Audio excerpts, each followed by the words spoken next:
Hey there. Need your account statement for taxes, a loan application, or your records? Getting your SoFi account statements and tax documents is instant and secure through the app or website. Welcome back to Guide with Samuel. Here's the simple way to get them. Log into your SoFi account online or in the app. For banking statements, go to your SoFi Money account and look for Statements or Documents. For investment tax forms, like 1099s, go to your SoFi Invest account and find the Tax Documents section. You can view, download, or print any statement or form as a PDF. My crucial pro tip? Download your annual tax documents as soon as they're available. SoFi makes tax forms available by mid-February.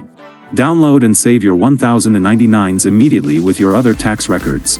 Don't wait until the filing deadline to ensure you have the correct, final version.